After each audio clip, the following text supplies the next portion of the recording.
الله الرحمن الرحيم الحمد لله رب العالمين والصلاة والسلام على أشرف الأنبياء المرسلين سيدنا ونبينا محمد صلى الله عليه وسلم وعلى آله وأصحابه أجمعين رب اشرح لي صدري ويسر لي أمري واحلل عقدة من لساني يفقه قولي سبحانك لا علم لنا إلا ما علمتنا إنك أنت العليم الحكيم اللهم انفعنا بما علمتنا وعلمنا ما ينفعنا وزدنا علما وعملا يا رب العالمين أما بعد السلام عليكم ورحمة الله وبركاته. So inshallah we're going to be resuming our study regarding the fiqh of fasting inshallah ta'ala, and I recommend everyone take notes down on your phones if you can, as there's going to be quite a few details. So I highly recommend, if you want to benefit from this dars, then you take some notes down inshallah. Muhammad, can we get some paper from upstairs if possible? Yeah. So inshallah when they bring the papers down, then I recommend everyone just gets a paper and a pen. طيب, so last week we spoke about the rulings pertaining to fasting. Namely, we spoke about the legislation of fasting. We spoke about the verses wherein Allah Azza wa Jal talks about the obligation of fasting. And we defined the word as-sawm in English, that what does it linguistically mean, and what was the legal definition of fasting. We said that it is to stay away, al-imsak, right? To stay away from those things that nullify the fast from the time of Fajr, so when Fajr enters, until the sun sets.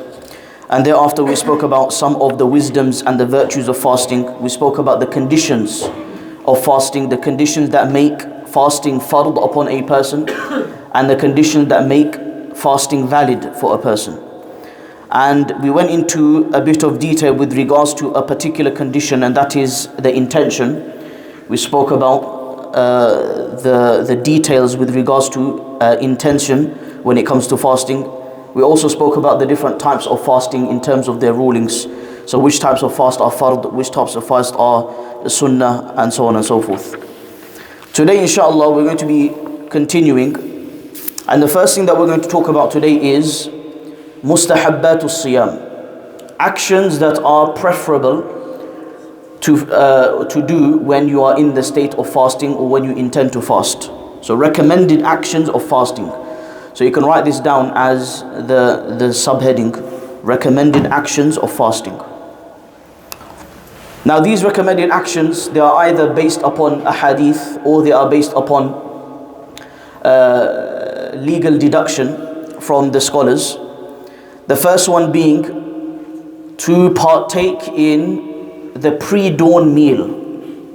To partake in the pre-dawn meal, what we know as suhoor. Right? The Messenger of Allah sallallahu alayhi wa sallam in one hadith he mentioned, تَسَحَّرُوا فَإِنَّ فِي السَّحُورِ بَرَكَةً. Right? That partake in suhoor, for indeed in suhoor there is blessings for you. And obviously the wisdom is quite obvious. The wisdom is that a person who takes part in suhoor, not only is he reviving a sunnah of Rasulullah sallallahu alayhi wa sallam, but he is also providing his body with energy so that he can last the entire day without food and water. Right? And this is the hikmah behind partaking in suhoor. Number two, the scholars mentioned that when it comes to suhoor, to delay the suhoor as much as possible, but obviously to ensure that you don't eat beyond the time of imsak. Right? I.e., you don't eat beyond the time that your fasting starts. So let's say for example, Fajr time it starts at, let's say 4:30. Yeah? So now to delay it, but to ensure at the same time, while you are delaying it, you don't go past 4:30. Because when 4:30 hits, then what will happen? The adhan of Fajr will be called, and this marks the beginning of your fast. So it's not permissible now for you to continue fasting after Fajr time enters. Make sense? So we will delay the suhoor, and the reason why you delay it is because you are again providing energy to the body, right? just before the fasting begins. All right? And then when the fasting begins, that's it. You abstain from eating. Number 3, when it comes to the end of the day, the end of fasting, when you're about to break your fast, as soon as the adhan of Maghrib is called, you start breaking your fast straight away. Right? So what they say, ta'jilul fitr, to hasten in breaking the fast. Again, this does not mean that you break the fast before the time. Common sense, right? Don't say, ta'jilul fitr. Yeah, so Maghrib Salah hasn't even entered, so you're gonna, mashallah. Yeah. ذهب الظمأ وابتلت العروق وثبت الأجر إن شاء الله. كيف ثبت الأجر? Right? So you have to make sure that you wait for Maghrib time to enter. Yeah. Some people get excited and say, ta'jilul fitr. Okay. So you have to wait for the Maghrib time to begin, for the adhan of Maghrib to be called, and thereafter you will break your fast. But you should not delay. Don't say, I'm going to wait 5 minutes. Some people do this. I'm going to wait 5 minutes just in case. Right? This is not from the sunnah of Rasulullah sallallahu alaihi wasallam. The sunnah of Rasulullah sallallahu alaihi wasallam is, as soon as Maghrib time has been established, you break your fast straight away. Alright? So you shouldn't wait 2, 3, 4, 5 minutes out of precaution. Because there is no precaution. Nowadays, because of the technology we have, we can precisely know exactly when the sun sets. Right? Exactly when the sun sets. And when we know that, we look at the timetable, for example. The timetables are very accurate as well when it comes to the sunset time in particular, right? And if anything, you can even look at your phones, because they will tell you what time sunset is. So once sunset has been established, that the sun has set fully, this is when you will break your fast, because this starts the beginning time of Maghrib Salah. All right. Number 4. Al-ikthar min al-dhikri wa tilawati al-Qur'an. Yeah, this is now more of a spiritual thing. That during your fast, you should remember Allah Azza wa Jal as much as possible. Yeah, abundance of dhikr. And at the same time, abundance of recital of the Qur'an. And also sadaqah. Because these are things that complement each other. As I mentioned in the khutbah yesterday, we spoke about, those of you who attended my khutbah yesterday, we spoke about the virtues of fasting, the hikmah behind fasting and Quran, and how they go hand in hand.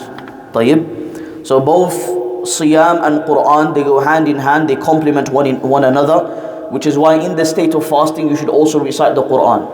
The Messenger of Allah sallallahu alaihi wasallam, in one hadith reported or recorded by Imam Ahmad in his Musnad, he said that As-Siyam wal-Quran yushaffi'ani lil-'abdi yawm al-qiyamah.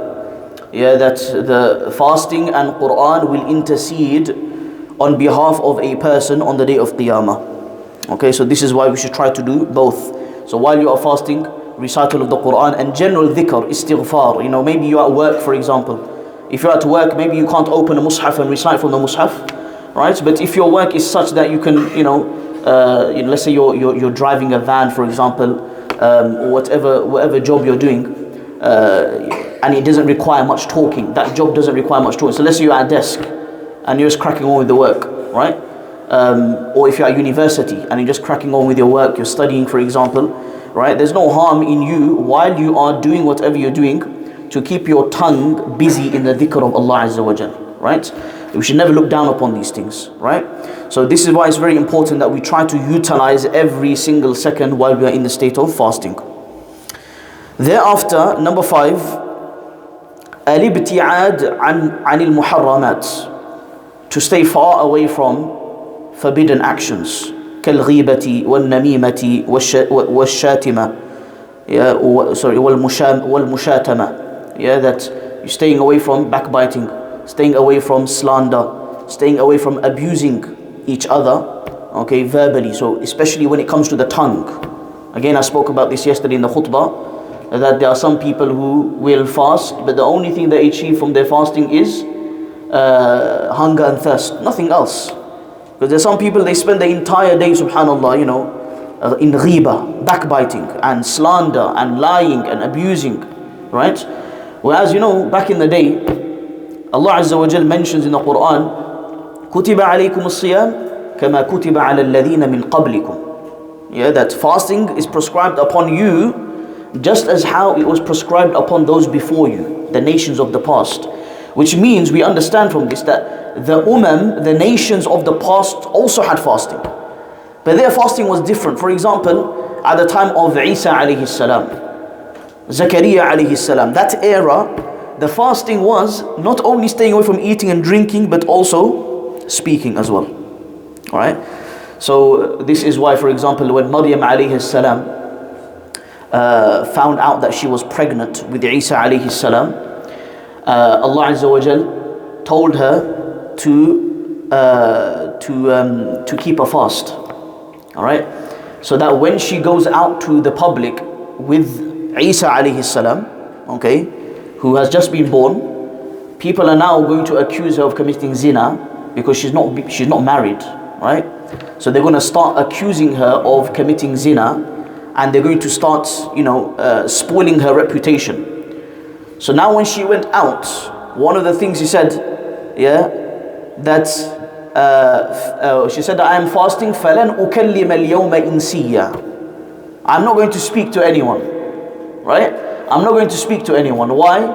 Because I am fasting. So their fast was not only staying away from food and drink, but also speaking as well. They weren't allowed to speak. So it's from the rahmah of Allah Azza wa Jal. Just imagine this was the case with our ummah. Yeah, just imagine we had to stay away from speaking as well. How difficult would that be? Subhanallah, it would be very difficult. Lakin min rahmatillahi Azza wa Jal, is from the mercy of Allah Azza wa Jal that He has made it permissible for a fasting person to speak. However, we still stay away from speech from one perspective. We stay away from bad speech. Okay, and this is why it's very important that we adhere to this.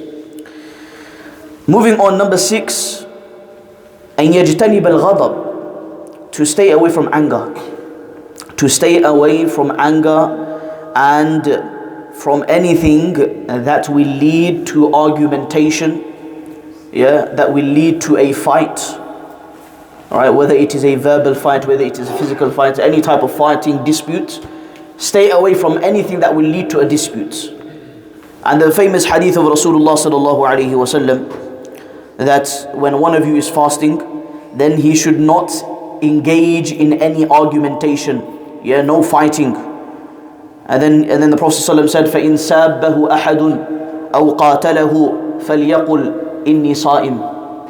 That if someone starts arguing with him, someone abuses him, someone fights with him, then the fasting person should say to that person who is trying to have a fight with him, I am fasting. Don't disturb me, I'm fasting. Alright? So this is why it's very important, because again, the purpose of fasting is to control yourself. It's all about self-control. It's all about discipline. Now, if you get angry and you start fighting with people, then it goes against the objective of fasting. Objective of fasting is to hold yourself, to withhold yourself. And I mentioned yesterday in the khutbah as well, the statement of Jabir radiallahu anhu. That Jabir radiallahu anhu said that if you are fasting, فَلْيَصُمْ سَمْعُكَ وَبَصَرُكَ وَلِسَانُكَ. وَلْيَكُنْ عَلَيْكَ وَقَارٌ وَسَكِينَةٌ. He said that if you're fasting, then let your eyesight fast, let your hearing fast, let your tongue fast.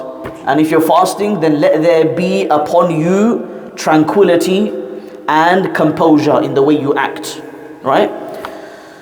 Because fasting is all about discipline and self-control. So these are some of the things that the fuqaha mentioned with regards to the recommended actions of fasting. Moving on to the disliked actions of fasting now. So these are, you can write it down as another subsection. ما يكره للصائم, that which is disliked for the fasting person. Number 1, to taste something, obviously without swallowing it, but to simply taste something and then spit it out for no reason, this is disliked. Why? Because there's no reason. Right? Very simple. There's no reason behind it, which is why you should avoid it. Now, the fuqaha talk about for a woman who is cooking, So the sisters who are listening at home, I don't know if there's any sister upstairs, but sisters who are listening, then pay attention here.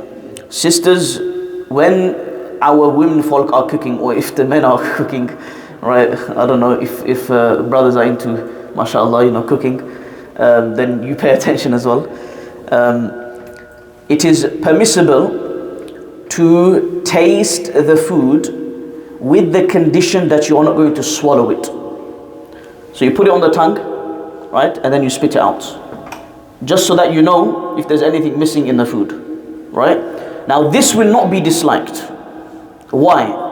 Because there is a need, there is a necessity, and that necessity is maybe if she does not taste that food, right, then it's going to cause harm. And what is that harm? Like, she put a lot of salt in it, for example, right? Now no one's going to be able to have any iftar, right? That's a harm. Or on the other hand, there's no salt at all, and because of that no one can eat it because it tastes dead. There's nothing, there's no taste, right? Again, no iftar, you're gonna have to get Uber Eats. Do you understand? So the scholars mention that for a woman, because there is an udhr, there is an excuse, there is a valid reason, it will be permissible for her to taste the food, but this does not mean that she has a bite and she swallows it, right? She will put it on her tongue and then spit it out. No swallowing. Very, very important, okay, that you don't swallow it. The second disliked action is, youngsters do this. Youngsters do this. I remember when I was little, I used to do this as well. Okay, to gather your saliva, right? To gather your saliva and then swallow it. Yeah. Why? Because you're very thirsty. So what do some people do? They gather their saliva like that, yeah, and then they will swallow it. Okay. This will not break the fast, obviously, because you're not drinking anything. It's nothing external. However, the scholars mention that it's going to be disliked. Don't do it, right? We defined what makruh means last week. Makruh means those actions that you should avoid. Yeah, you shouldn't do it. Just stay away from it. If you avoid it, you'll get reward. Yeah, you avoid it, you'll get rewards. So you should not do this. Why? Because there's no reason behind this. You're feeling thirsty, that's the whole point. That's the whole point of fasting. Can you see? So because there's no reason behind it, then we should avoid it. So this is number 2. Number 3, to engage in any activity that will be a means of weakness. Yeah? Any activity that will lead to weakness while you are fasting is going to be disliked. For example, hijama. Yeah, we're going to talk about hijama later on. Okay? Anything that will lead to weakness in the fasting.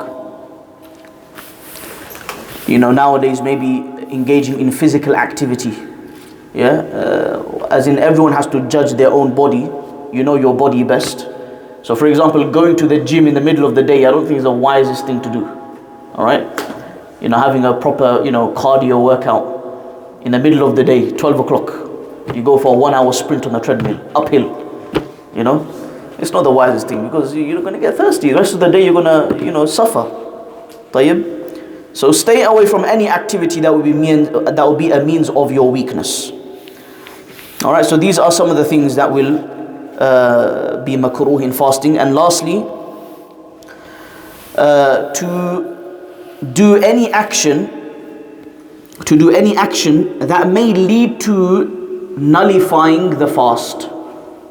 Okay. To do any action that will lead to nullifying the fast. Okay, and this is a very important point. If you are married, this is for you. If you're not married, you can close your ears. Right? If you're married, listen. If you're not married, you can close your ears. If you're underage, leave the room.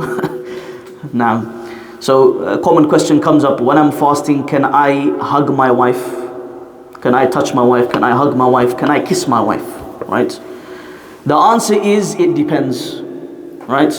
If you have control over yourself and you don't have that fear that is going to lead to you doing other things, right?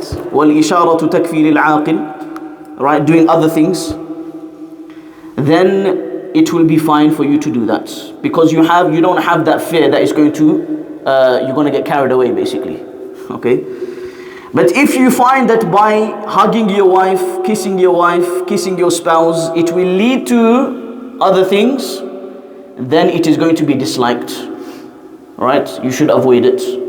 And there's many ahadith talking about the Prophet ﷺ, how he would get intimate with his wife in terms of hugging his wife. Yes, there's a narration of Aisha radiallahu anha, okay, which shows the permissibility of doing it.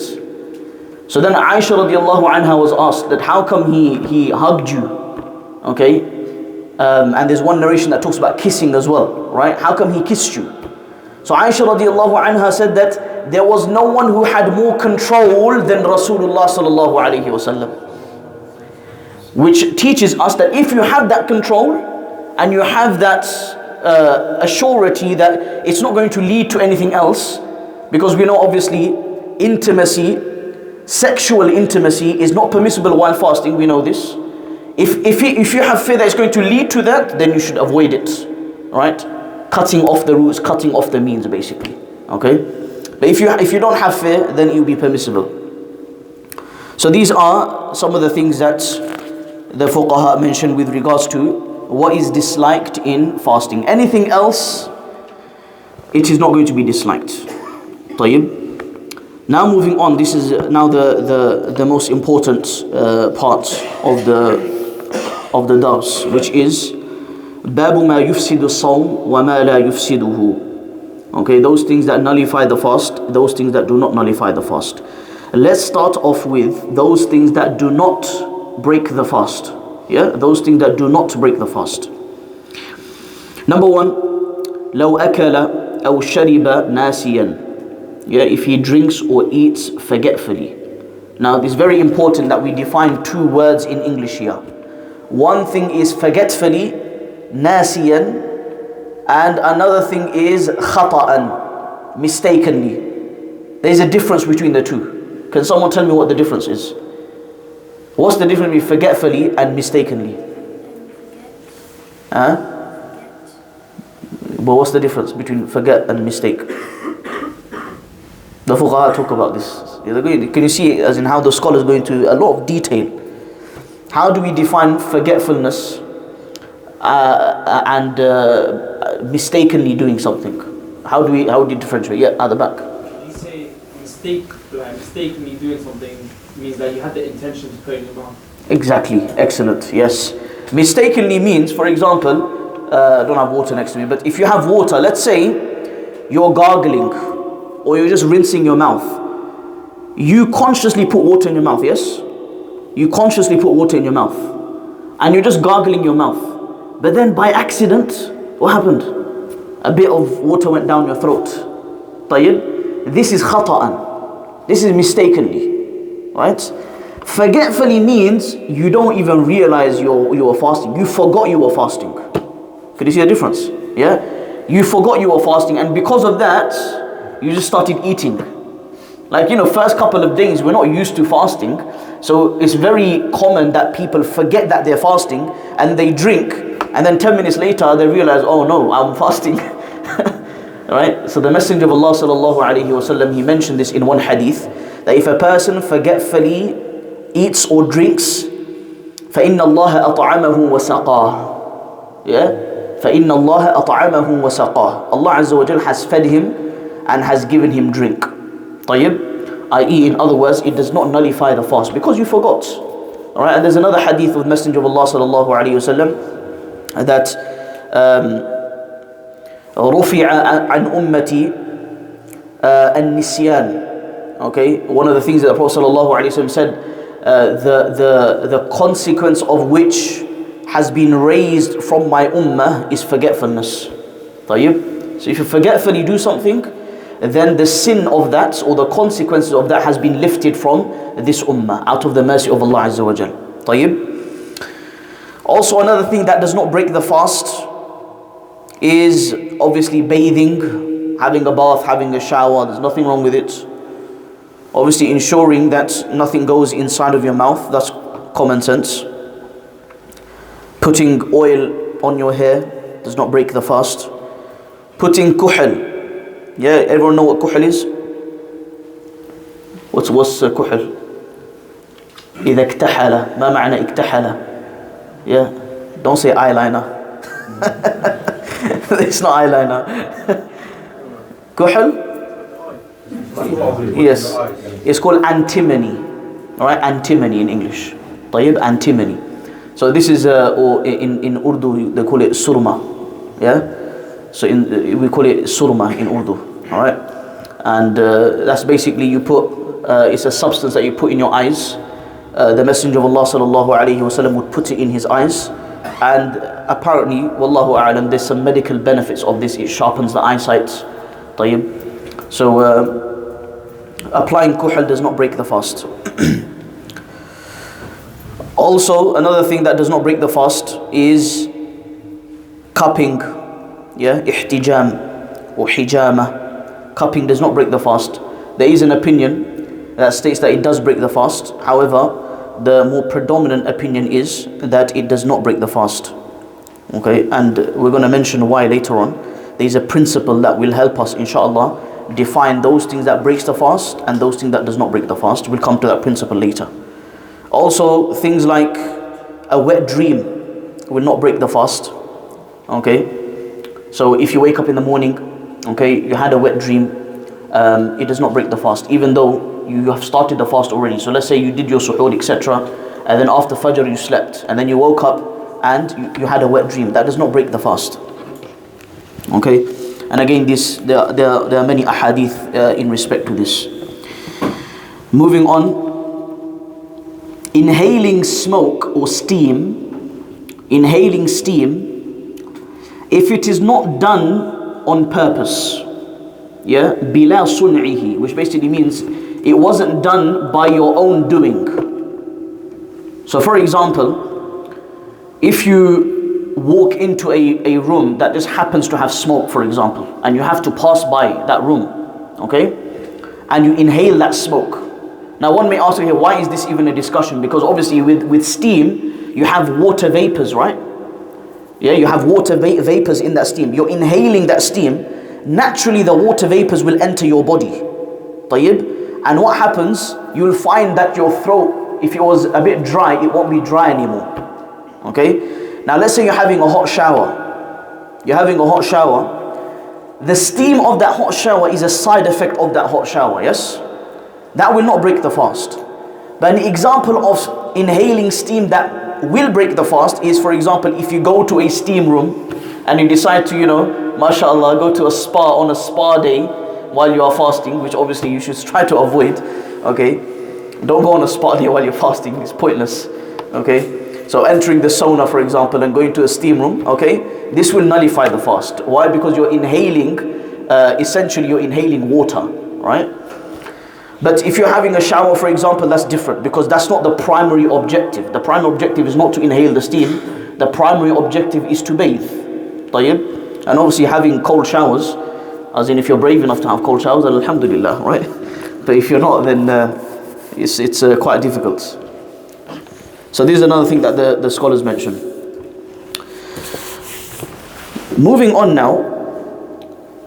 Okay, one more thing that the scholars mention is, if there's food that is stuck between your teeth, yeah, so let's say you had a really nice suhoor, okay, as in, mashallah, you had a whole table full of food, yeah, which, another thing that we need to bear in mind before I go on to this, yeah, is keep it simple when it comes to iftar and when it comes to suhoor, okay. SubhanAllah, I see people, they go all out when it comes to iftar, all out when it comes to suhoor. And personally, I'm against all of this. I mentioned in this khutbah as well, all of these iftar dinners, okay, if it's for a noble purpose, for example, you have iftar dinner for the purpose of fundraising, etc. That's different. I'm talking about iftar dinners where you go out with your mates and it becomes like a little party, right? Personally, this is my personal, but I'm not saying it's haram, etc. This is my personal opinion, my personal preference, okay? And that is that we should avoid all of these things in the month of Ramadan. طيب? Because when we are breaking our fast, as soon as iftar is done, our mind should be on taraweeh. It's time to prepare for the night prayer now. Now you start going to restaurants and spending hours in the restaurants. You're going to miss your Isha Salah in Jama'ah most likely. You're going to miss your taraweeh. You're going to feel lazy because you're going to have so much food. Yeah? Whereas the whole objective of fasting is to eat less. But what happens? Yeah, Asian households, we know this, right? Months in advance, our mothers and our wives will start preparing the samosas. Yeah, and the whole freezer will be full of samosas and of all sorts of mashallah dishes. Okay, that you'll never eat those dishes the whole year. You'll only eat it in Ramadan. Subhanallah. But look at the irony. Ramadan is a month of abstinence from food, yet we're having more food. Okay? Which is why some people actually put on weight in the month of Ramadan. Look at the irony. We're meant to lose weight in the month of Ramadan. Okay? It's meant to be a detox. Okay? So we need to bear this in mind. So if you have something stuck between your teeth and it's smaller than a mustard seed, yeah, so it's very small, and you swallow it while the fasting has begun, and it's very, very small, then it's okay. It does not break the fast. It will break the fast if it is quite big. Now you have to judge it on what is big and what is small. All right, you'll be able to know. Okay, this is a bit of a big piece, right? And I swallowed it, and you're like, oh yeah, that's quite big. Then obviously it will break the fast. Okay, so the scholars mention it's a bit like a chickpea. Okay, a chickpea, you can use that as a kind of a measurement. Okay, to decide whether it is big or small. So these are some of the things that will not break the fast. Moving on now to the next section that you can title this, things which nullify the fast and necessitate qada. Yeah, things that nullify the fast and necessitate qada. ما يفسد الصوم ويوجب القضاء. طيب ما يفسد الصوم ويوجب القضاء. So the scholars they talk about there's two types of things that nullify the fast. Yeah, very important that we understand this. Two types of things that nullify the fast, or two results of breaking the fast. Certain things, if you do, it will break the fast, but you only have to do qada of it. You only have to make up the fast. There's no kaffarah for certain things. But then there's certain things that if you do, yujibul qada wal kaffarah. Yeah, it will necessitate making up the fast as well as kaffarah, which is expiation, which we're going to talk about. So the first section is regarding those things that will nullify the fast and necessitate qada only and not kaffarah. Okay? Number one, if he mistakenly broke his fast, yeah, so this goes back to the discussion of forgetfulness and mistaken, yeah. So the same example we'll use, let's say he was rinsing his mouth, he consciously put water in his mouth knowing that he's fasting, right? But his intention was just to rinse his mouth and spit it out again. But by accident what happened? He swallowed it. That will break the fast, we know that.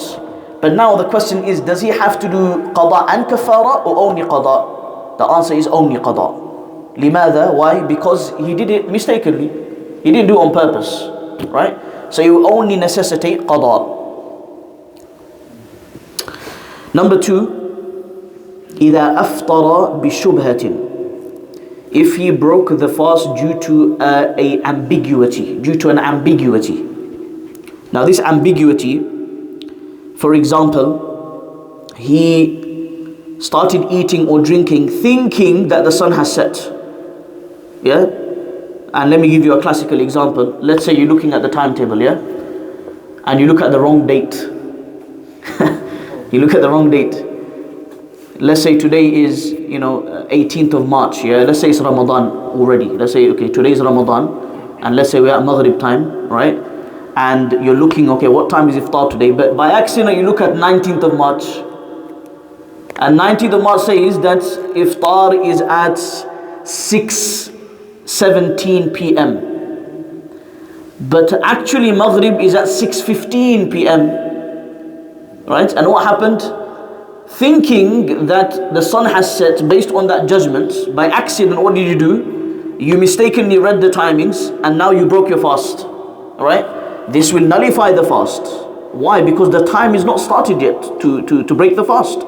The sun is still above the horizon and not below the horizon. It hasn't set yet. Right? Even 1 minute, yes. Okay. as long as you made a mistake, all right, and you didn't do it on purpose. So you didn't, on purpose read the wrong timing, okay? So it was a genuine mistake. Then this will break the fast. But all you have to do is just make up the fast, do a qada after Ramadan, and that's it. No kafara, no penalty, because again, it was a mistake, right? You didn't do it on purpose. Similarly, on the other hand, if you were doing suhoor, if you're partaking in suhoor, and you thought there's still time left for Fajr, yeah? Again, same example, you read the wrong time. You think, oh, there's still 5 minutes left. Eating it. And then, your wife comes to you saying, what are you doing? Time's up, what are you doing? Yeah, Fajr time has started already. Adhan of Fajr is gone. You're still eating. Yeah? So again, in this scenario, the fasting will be nullified, and all you have to do is to repeat that fast. There'll be no penalty. Why? Because it was a mistake. You did not do it on purpose. Okay? Number 3, to eat those things which is not normally eaten. Right? To eat those things that is not normally eaten by people. Alright? Now don't ask me why you would eat this. Right? The fuqaha mentioned, subhanAllah, every possible scenario. For example, let's say you ate barley or wheat. Yeah? As in, we usually use wheat or barley to make something, right? Like bread or oats or something like that, right? But you ate it raw. Yeah, now don't ask me why. Let's use this as an example. You ate it raw, all right? And you swallowed it, whatever that substance may be. People don't eat this item, right? No one goes, buys barley and starts eating it. Yeah? No one does this unless you're crazy. You buy barley and wheat from the shop. Why? Because your wife is going to make a nice, cake or whatever, Do you understand? You're not going to eat it raw. But let's say you did, for argument's sake, it will break the fast. But because it is not something that is normally eaten, right? The likelihood of you even having it is probably because you did it by mistake, right? Let's say, for example, something entered your mouth, right? Let's say you were yawning, and it entered your mouth and you swallowed it. Yeah. Okay, let's say, let me give you a crazy scenario. Let's say you were yawning. Yeah, and your child had something. Okay, now it's not proper food. It's something that you don't eat, right? It could be anything. Does everyone know what Play-Doh is? Play-Doh. Yeah. So let's say they were playing with Play-Doh. Yeah, they started throwing it. Right, and then there was a little Play-Doh. Just threw it. Yeah, in your mouth because you're yawning. And let's say you swallowed it, for example. Now that will nullify the fast. Why? Because you've swallowed something. Yeah, and fasting means to stay away from anything entering the body, whether it is food or not, right? Now you swallow it, but because it wasn't food, it's not going to give you like energy. It's not like carbs or protein, is it? Right? It's just something random. It may even be harmful for your body. Because it's not something that is normally eaten, it's going to nullify the fast, but there's no kafara, no penalty involved, because it's not something that you normally eat. So the likelihood of it being an accident is very high. Moving on. And again, this is now a common question, with regards to medical issues. Okay? That if medicine, and this is the principle now, okay? If medicine reaches the stomach or the brain, it will nullify the fast. Yeah, let me say that again. If medicine or any type of nutrition reaches the stomach or reaches the brain, okay, not using the mouth but using the nose, for example, okay, or using, the ears, through any other means than the mouth, this will nullify the fast, and only qada will become necessary and not kafara. Okay? Now why not kafara? Because you didn't use your mouth, which most likely means that you did it due to medical reasons. Right? Now a common example is, for example, there's certain nose drops that you use, okay, that some of that substance may reach the brain, okay, and this is medically proven as well, that some of that substance of that nose drop will reach the brain. And because of that, because it reaches the brain, and the brain will seek benefit from that medicine, or it reaches the stomach, okay, through any other means, this will nullify the fast, but it's not going to necessitate a penalty. All you have to do is qada. Make sense? Moving on. As for, now this is a common question. What about injections, for example? Yeah, injections. Like let's say you got a doctor's appointment and you're fasting, and they give you an injection. Okay? Does an injection break your fast? Anyone? أنتم المفتيون. لا ما شاء الله مفتي شيخ الفقيه مراد ما شاء الله. نعم هو صحيح ما شاء الله ما شاء الله ما شاء الله. Yeah, so he is a mufti. We're gonna call him Mufti Murad now. Right? Yeah, it doesn't break the fast. Why? Because when you inject something, it goes straight into your bloodstream. Right? Does it enter the stomach? It doesn't. Right? Does it enter the brain? It doesn't. It goes straight into the veins. Make sense? Now there is a bit of ikhtilaf on this, so just bear that in mind. Some scholars, they do disagree with this, okay? So just bear this in mind. Similarly, blood test. With blood test, we will do qiyas on hijama, cupping. What do you say about cupping? Does it break the fast? Doesn't break the fast.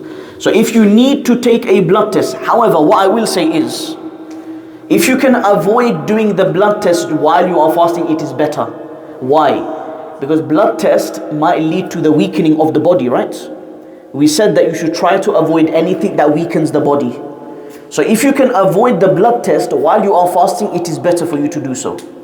But if, for example, the blood test is very urgent, you need to have a blood test quickly because you've got some condition, you don't know what's wrong with you, you're feeling ill, for example, then have the blood test. It's not going to nullify the fast, okay? But make sure beforehand you prepare for it, you eat the right things. And make sure, for example, if you have that blood test that day, you will feel a bit weak. Make sure you take it easy the rest of the day. Don't work too much. Okay, and then when it's time for iftar, make sure you eat properly. Eat good food. Okay. So these are some of the things that will break the fast, but will only necessitate qada. Okay. And lastly, one more thing is vomiting. Yeah, vomiting intentionally. And if the vomit was a mouthful. Okay, so those of you writing this down, very important, you write the whole thing, yeah? Vomiting intentionally, that's the key thing, intentionally. Okay, now don't ask me why. Why would someone intentionally vomit? Alright, don't ask me. وَكَانَ الْقَيْءُ مِلْءَ الْفَمِ. And the vomit was a mouthful. Now how do we define a mouthful? Right? It's very important that we understand this. How do we define a mouthful? Mouthful basically means that the vomit comes out by force. You can't hold it back. Yeah? So sometimes when you're very sick, you got food poisoning, it just gushes forth. You can't hold it back. That's what we define as mil'ul fam. Right? Mouthful. If it's not like that, then it's not a mouthful. Okay, so if someone puts in air like that and tries to vomit, okay, and he starts vomiting, and it's a mouthful, it will nullify the fast, okay, and only qada is going to be necessary and not kaffara. طيب. Now moving on, ما يفسد الصوم ويوجب القضاء والكفارة. Okay, those things that nullify the fast, and they will necessitate both qada, making up the fast, as well as a penalty. And there's only a couple of things here. إذا أكل أو شرب متعمدا. Yeah, if he eats, drinks intentionally. He knows that he's fasting. He's like, you know what, sod this. can't be bothered. Just drinks water. Alright, this will obviously nullify the fast. And because he did it on purpose, a penalty will be imposed on him. Okay, we're going to talk about what those penalties are later. Okay. Number 2, intimacy, okay, with your spouse. Okay, intimacy, again, intentionally, will obviously nullify the fast, and kafara will be wajib. Okay, you will have to fulfill this penalty. Okay, so you can see what is the difference now between kafara and no kafara. It's all to do with the intention. Yeah, so simply put, if you do something intentionally, it's going to necessitate kafara, right? If you do something mistakenly, by accident, it's going to necessitate only qada. This is how we can summarize it. طيب? Now, we said kafara. What does kafara mean? What does this expiation penalty mean? So, if kafara is compulsory upon you, there are three choices that you have. Okay, and this is based on sequence. Okay, the first thing that you must do, تحرير رقبة, freeing a slave. فإن لم تستطع, if you can't do this, which obviously we can't, no one has slaves. Okay, all right. So obviously slaves don't exist anymore. Okay, in this country anyway. So there'll be no freeing of slaves. So you can't do that. So you'll go to the next one. The next choice is صام شهرين متتابعين بلا انقطاع. You will fast 2 consecutive months continuously, yeah, without any gaps. All right, without any gaps. Very difficult. 2 months consecutively without any gaps. For one kafara. One kafara. Okay. Now again, فَإِن لَمْ تَسْتَطِعْ, if you can't do this, then the last option is أَطْعَمَ 60 مِسْكِينًا. He will feed 60 poor people. Okay, he will feed 60 poor people. And the scholars mention that you will feed them, as in what we mean feed, doesn't mean that you feed them a date. Yeah, just give them a date, right? Doesn't mean that. Okay, what does it mean feeding 60 poor people? There's details to this that people usually are ignorant of. This fuqaha mention, you will feed them a morning meal and an evening meal, and you will feed them enough food to satisfy them. So not one date, a proper dish. Okay, biryani. Okay, Murad loves biryani. Yeah, biryani. Okay, something nice, something that will satisfy them. طيب.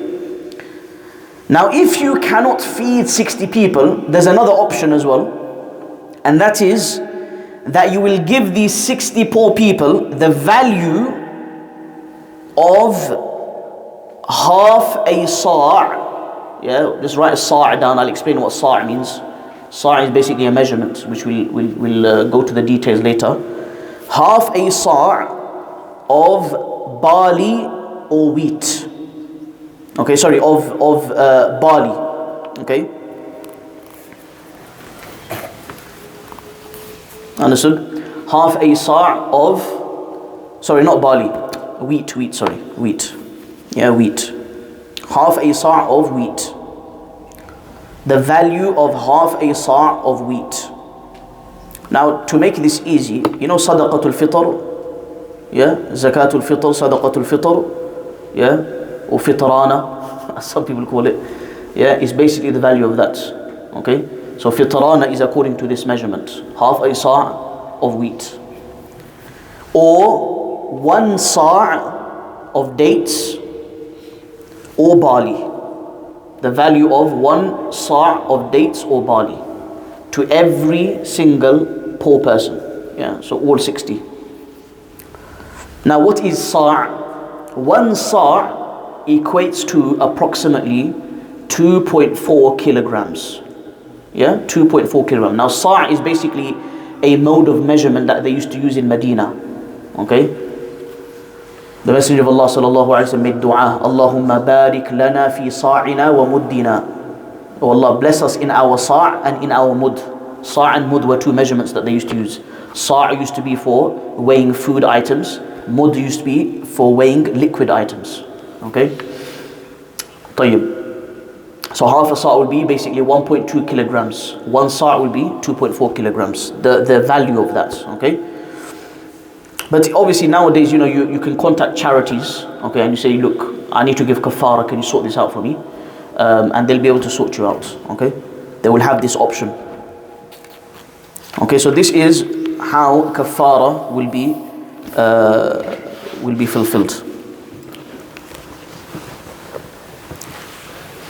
Now, very important note, that you can add this, you can put this in just as a note. If, for example, you've broken your fast, you did one of these things, your fast is broken.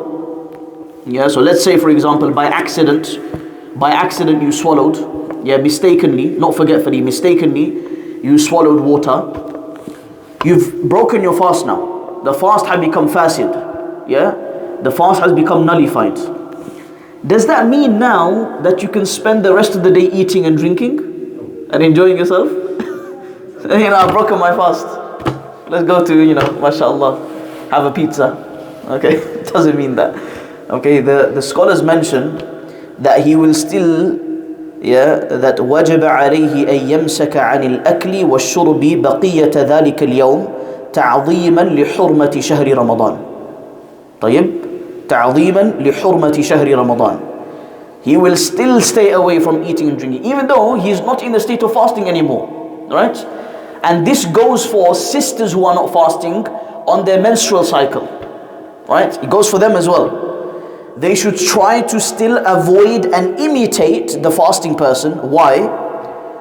To venerate, to show respect for the month of Ramadan, and to show respect for the people who are fasting. So if you mistakenly broke your fast and now you're no longer fasting, it doesn't mean that you can eat the rest of the day. It means that you still have to conduct yourself as if you are fasting. Right? Why? Because out of respect for the fasting people and out of respect and honor for the month of Ramadan. Make sense? So this is what the scholars mention. And a person who doesn't do this, person who thinks that he can eat and drink and enjoy himself just because he's broken his fast, okay, unless there is a necessity, let's say he's got a medical condition, this is all different scenarios, right? A person who does this, and just uses it as an excuse to enjoy himself, then this person will be sinful, okay, because now he is showing disrespect to the month of Ramadan and he's not honoring the month of Ramadan. Okay, moving on. And they also mention, for example, we're going to talk about traveling later. For example, if a traveler, as we know, there's an option for a traveler not to fast. Okay, so if a person is traveling, he doesn't need to fast. But what about midway? Let's say he started traveling, okay, and because he was traveling, he was not fasting. But then he landed in London in the afternoon. Okay? He's become a muqim now, yes? But he's not fasting because he started the day in the state of safar. He was a musafir in the beginning of the day, now he's become a muqim. Okay? So he's still not fasting, even though he's become a muqim. But because he's become a muqim, out of respect for everyone, he will stay away from eating and drinking. Okay? Out of respect for the month of Ramadan and out of respect for the people who are fasting. Okay, so this is another thing that they mention. Moving on now to the next topic. We're nearly done, inshallah. Permissible excuses for not fasting. Permissible excuses for not fasting. Meaning, upon whom is it permissible to not fast? What reasons does a person need to have in order for him to be excused from fasting? الأعذار المبيحة للفطر أو لعدم الصوم. Number one, so for these people, they don't have to fast. Okay, or if they're fasting and these things happen, then it will be permissible for them to nullify the fast. Okay, and when that excuse goes away, then they will just make up the fast. Okay, so number one, a sick person, an ill person. Now when I mean sick, I don't mean like a sore throat or a flu. I'm talking about proper sickness like diabetes, proper sickness, illness. Right? For a sick person who fears an increase in his sickness, if he fasts, his sickness is going to get worse.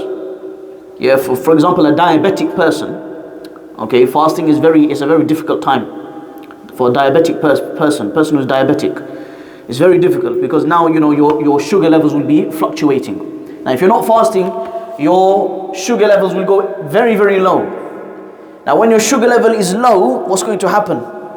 Okay, you start feeling dizzy, you're going to get tired, you're going to get extremely thirsty, okay? And all of these things are going to happen. And some people in extreme cases, they even faint. Yeah, they become unconscious. If a person has this type of a sickness, and he fears that by fasting his sickness is going to increase, or his recovery is going to be delayed, then it will be permissible for him not to fast.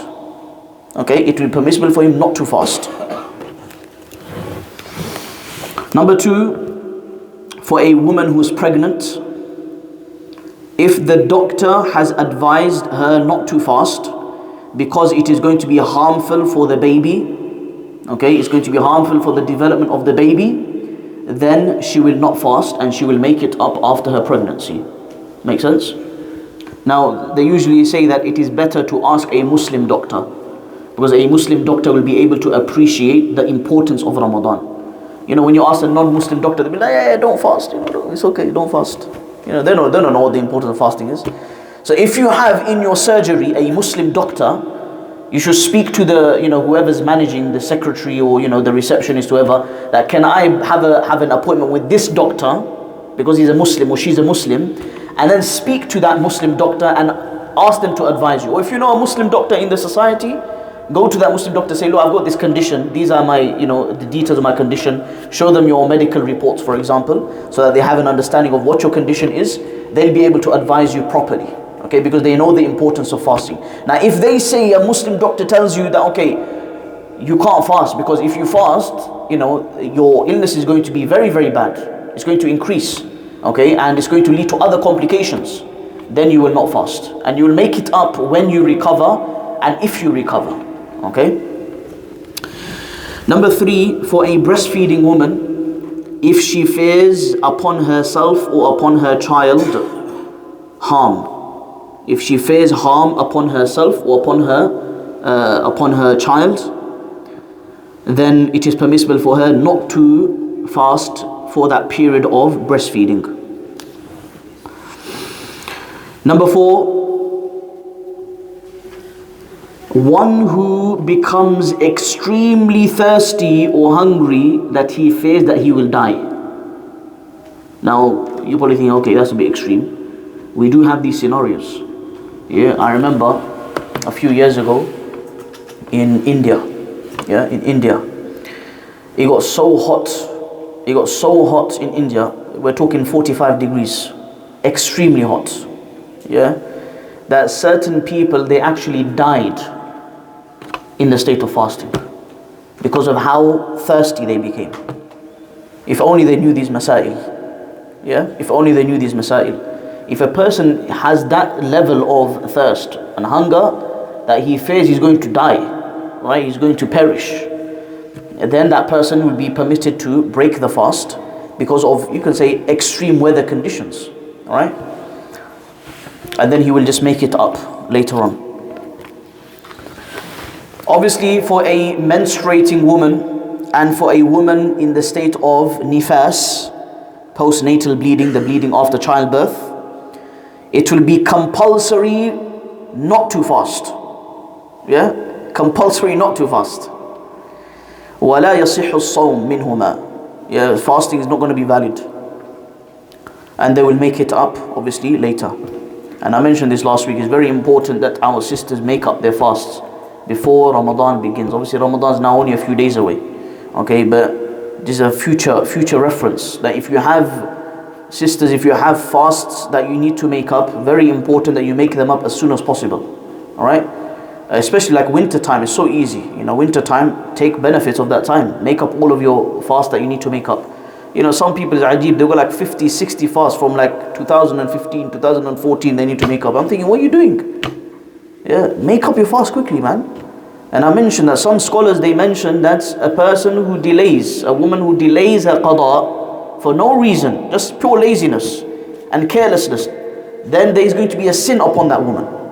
Because she waited, now another Ramadan has come, and most likely she's going to miss some more fast because now it's another month of Ramadan, and it's just piling up, right? So it's important that you stay ahead, inshallah, when it comes to making up your fast. Now moving on to the topic of a musafir, one who's on a journey. We know that the Quran mentions that أياما معدودات فمن كان منكم مريضا أو على سفر فعدة من أيام أخر. Allah Azza wa Jal mentions that whosoever is sick and whosoever is on travel, then they can make up their fast on other days. فعدة من أيام أخر. Okay, and then Allah Azza wa Jal, so based on this, basically the scholars mention that it is permissible for a musafir to not fast. However, there is a discussion and there's a bit of detail to this. For example, because it all depends on when your travel starts. Let's say you are fasting. You're fasting. And at 12 p.m., for an emergency reason, you need to travel. Okay, you need to travel abroad. Okay, you need to travel to Europe, let's say. Emergency business, meeting that you have to attend. Okay, and it's in Germany, let's say. You're traveling. Now you started the fast. The question is now, when you start the travel, is it permissible for you to break the fast? Okay, this is the question. Fihi khilaf. Some scholars mention yes, you can break your fast now. Why? Because you're in the state of travel. However, other scholars mention no. Why? Because you have started your fast already. Can you see? You started your fast already. And Allah Azza wa Jalla says in the Quran, وَلَا تُبْطِلُوا أَعْمَالَكُمْ. Don't nullify your actions. Once you started, you finish. Other scholars mention, no, it's okay. Because you're now a traveler, you can take benefit from this dispensation. Okay? Personally, the opinion that I adhere to is that once you have started your fast, you should see it through. Okay? The dispensation of not fasting is when, for example, you are, let's say, in the night you travel. Okay? You reach your destination, and while in the state of safar, the fasting time begins. This is when you have an option from the beginning whether to fast or not. Okay? So this is what the other scholars mention, and this is personally what I adhere to. Now, there is a discussion with regards to what is more virtuous in travel. Is it better to fast or better to not fast? Because you have an option, right? There's an option. If you want to fast, you can fast. But if you don't want to fast, you don't need to fast. لكن ما هو الأفضل? What's most preferred? What's most preferred is, according to some scholars, الصوم. الصوم أفضل. Why? Because it is أشق على النفس. أصعب على النفس. It is more difficult. And anything that is more difficult, more reward. Okay, and there's a hadith, that mentions the preferability of experiencing this difficulty. If you can bear it, then you should bear this difficulty, because the ajr is going to be there. Other scholars may mention, like Imam al-Shafi'i rahimahullah. So in the Shafi'i madhab, in the Shafi'i school of thought, they say, Al-afdal alla tasum. It's better for you not to fast. Why? Because Allah Azza wa Jal has given you a dispensation, and anything that Allah permits is going to be the best. And there's also a hadith, لَيْسَ مِنَ الْبِرِّ الصِّيَامُ فِي السَّفَرِ. Now, لَيْسَ مِنَ الْبِرِّ الصِّيَامُ فِي السَّفَرِ. Fasting in travel is not from piety. So Al-Imam al-Shafi'i rahimahullah and other scholars, other fuqaha, they give preferability to this hadith. But then there's also other ahadith that mention that كنا نغزو مع رسول الله صلى الله عليه وسلم في رمضان فَمِنَّا الصَّائِمُ وَمِنَّا الْمُفْطِرُ. نعم. فَمِنَّا الصَّائِمُ وَمِنَّا الْمُفْطِرُ. Now we went out on a expedition in Ramadan, and the Sahabi mentioned some of us were fasting and some of us were not fasting. Okay, which shows there's an indication in that it is better to fast, because if it was not better to fast, then everyone will not be fasting. Can you see?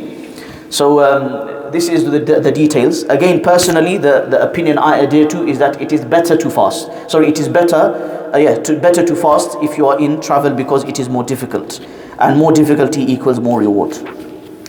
Now the last discussion, I know we've gone, it's quite late, but we're finishing off now, inshallah. The last discussion is with regards to a person who is permanently ill. Yeah, he's permanently ill, or a very, very old person, a Shaykh al-Fani, as they say. Yeah, a very, very ill person, a very, very old person who cannot fast. And you know that he will never be able to fast.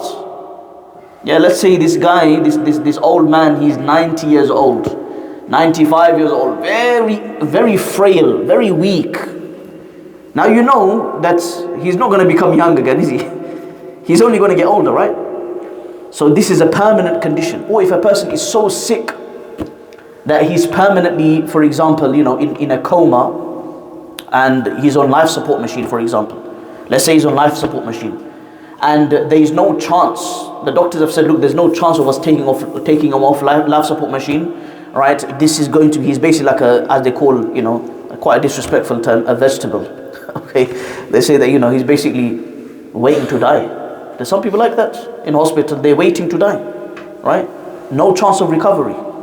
If a person is like this, what do? Obviously they will not fast, but they won't do qada as well. Why? Because they're not going to recover. The old man is not going to get young, right? So now what do? This is where the discussion of fidyah comes in. Yeah, fidyah. Now what is fidyah? What is fidyah? Fidyah is that you will give the amount of sadaqatul fitr. So what we mentioned earlier, sadaqatul fitr, so half a sa' of wheat, or 1 sa' of tamar, okay, dates, or sha'ir, barley, okay, to the poor. You will give the value of that. Yeah, so the amount of sadaqatul fitr to the poor for every fast that you miss. Yes. So his family will give it on his behalf. Okay? For every fast that he misses. So let's say, for example, sadaqatul fitr, okay, is 3-4 pound. So for every fast that he missed, he will give that 3-4 pound. This is one option. Another option is he will feed for every day a poor person. Again, 2 meals. Yeah, 2 meals. He will feed a poor person 2 meals for every fast that he misses. Okay? Now the important bit is, as the scholars mentioned, وَشَرُطُ الْفِدْيَةِ دَوَامُ الْعَجْزِ إِلَى الْمَوْتِ. Yeah? The condition of fidyah is that incapability, that situation should continue until death. Whether it's the illness or whether it is the old age, it will continue till death. It's never going to change. Now what happens if it does change? A miracle happens and now the person has got better. So they thought that it's a permanent illness until there's no chance of recovering. He's going to die. People are waiting, he's going to die in the next week or in the next month, right? But then miracle from Allah Azza wa Jal, he recovers. And now you've given fidyah. Does he now need to go back and do qada? The scholars say yes. Why? لِأَنَّهُ قَادِرٌ. He is capable now. The rulings change because now he's become capable. He can make up those fasts, right? So if he becomes healthy, he will make up those fasts. Again, make sense? But the likelihood is a person who is in this situation, very likely that he's going to be in this situation until he passes away. Okay, so if it's a permanent sickness, yeah, very severe sickness, and he will never be able to have the strength again to fast, then you will give fidyah on behalf of that old person or that sick person. The family usually do this. Okay, and this is regarding fidyah. طيب. So inshallah, this brings an end to the basics of fasting, the fiqh of fasting. Usually at the end they talk about Babul I'tikaf, the chapter of I'tikaf, but we'll leave that inshallah. When Allah Azza wa Jal gives Masjid Hira a big masjid, yes, inshallah. And when we do I'tikaf, inshallah, we will speak about I'tikaf, inshallah ta'ala. But one thing I would say is, the scholars mention that it is sunnah mu'akkadah ala al-kifaya, right? It is an emphasized sunnah, a communal sunnah, meaning that a few people from every community, right, if they can, if the situation allows, for some people from the community to sit in i'tikaf for the last 10 nights, right, to spend the last 10 nights in i'tikaf, right, as a fulfillment of that sunnah, okay, for the entire community. Now, if no one in the community sits in i'tikaf for no reason, okay, if there's a reason, it's different. If it's a valid reason, then it's different. But for no reason, it's just neglect, right? Neglect. Then the entire community will be liable for abandoning the sunnah, right? Which is very, very important. Every community must understand this. If the masjid is such that they can host i'tikaf, but for whatever reason they don't, right? And the people don't care about this as well. And let's say there is a community, no one sits in i'tikaf, then the entire community is going to be liable for abandoning a sunnah, all right? Which is obviously a sin. طيب? So this is something that we need to bear in mind. But with regards to the rules of i'tikaf, inshallah, we will study it another time.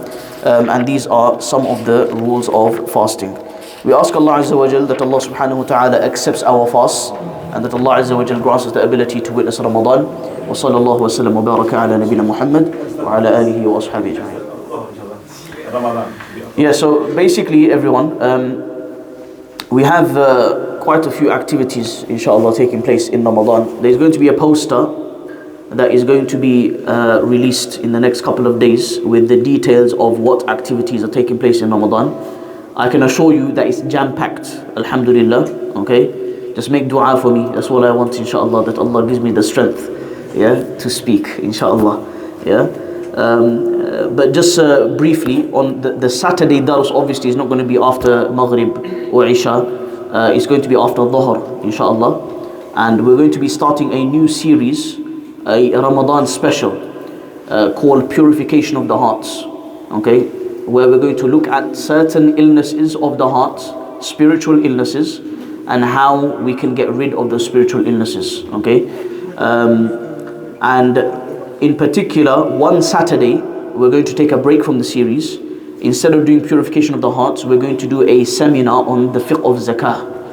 Yeah, very important. Another very, very important. You know, many people don't know about the basics of zakah. So I urge you all to come, inshallah, and benefit from this seminar. Like I said, all of these details, there's other stuff that's going to be happening as well, but all of these details are going to be in a poster, and hopefully in the next couple of days, we're going to be sticking up the poster in the masjid. You will see it on our social media as well, inshallah ta'ala. طيب? Jazakumullah khair. Tomorrow we're going to be continuing with our Riyadh al-Salihin. Also, can I ask everyone, these pledges, no one's allowed to leave until you pledge something for our Ramadan Taraweeh, inshallah, at Spring West Academy, okay? So even if you pledge £10, pledge £10, but don't leave without pledging something, inshallah, okay? So please do this. We also need volunteers, so youngsters, especially in your Easter holidays, right? I want all you youngsters, all right, to volunteer, inshallah, okay? Because we need a hand setting up Taraweeh in the hall, packing up, etc. Again, there's great virtue in that, inshallah ta'ala. So if you want to volunteer, come and speak to one of the brothers, inshallah, and they'll write your name down, okay? Jazakumullah khairan.